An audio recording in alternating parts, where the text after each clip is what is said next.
Men in Blazers is to kind of bring a lot of the joy right over to this country, and it just has grown so much. I mean, look at this stadium, look what we've seen all around the country, and all of the U.S. players who go over. As we get underway here, we think of what Heather has done on the women's side to create all of those fans. Like, what has that been like, seeing the growth of this? Denim of jersey and ginger of hair, and despite that, the game has still thrived. Well, amongst the changes, you see... Take their Florida Cup from last year and then become the first team in world football history to do the Florida Cup Charm City Challenge double. So the stakes are very high. Well, in all seriousness, yes. and Keta has to be... Alex Caruso, everything that he knows.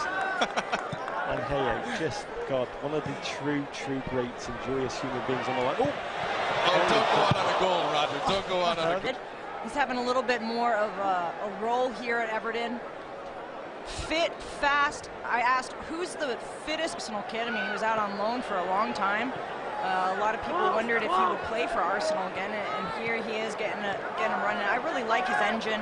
I think Arsenal still has some holdovers as Arteta tries to figure out what their lineup is going to be. And one player who will figure in, you see on the ball there, Mohamed El-Neni, the Egyptian. These fancy tricks on the ball, but you do need to get your defender to bite, and a lot of times you do that with your upper body, you do that with a little stop-start, and that's what we saw from Anthony Gordon.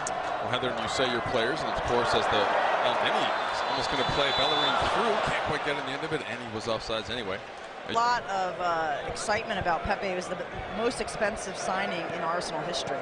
So when you throw up that kind of dollar signs for a player, you know, you want production. And Pepe, Frank Lampard, essentially saying this game is a little bit out of reach for us in order for getting a result. So what are we going to use it for? We're going to use it for, you know, seeing how these young kids perform under. You can certainly empathize with a player and just a person in the sense of going through that. Yeah, I think that he showed a lot of strength last season during a very difficult time for his country. He scored a great goal, maybe not the greatest goal of the whole season for the squad, but it was considered the goal of the season, and the staff thought that was a little bit, it can be seen as a professional foul, but I think more than anything it was just a foul out of frustration. It has been a frustrating last 55 minutes or so for Everton. So when Nketiah has actually dual citizenship, he's able to play for either England or Ghana. And no shot, instead a chipped ball to the far post from El-Neni. Thought he might rip one. As you know, he does like to strike the ball from distance. And instead it looked like a bit of a set piece here from Arsenal. Yeah, another really great delivery on their set pieces. And just very professional from the newcomer, Ed, and I think it's a new day for U.S. soccer. Yeah, very well said. Well, meanwhile, you see Everton trying to press some, right? Trying to get a goal to make their fans and attendants happy, and Arsenal back on the ball with the counter. Bellerin came up the wing. Very much a five-back. Ball around 38% of the time. That's going to, of course, be in contrast to the teams like Manchester City and Liverpool, and even Arsenal to an extent is a team that's in the upper half of having the ball. Lokonga looks to be okay.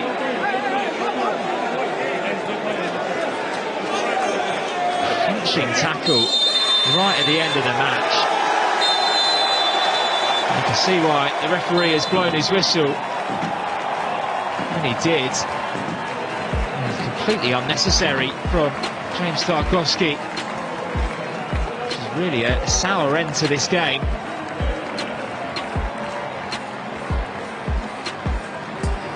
Mikel Arteta's side did all of the damage in the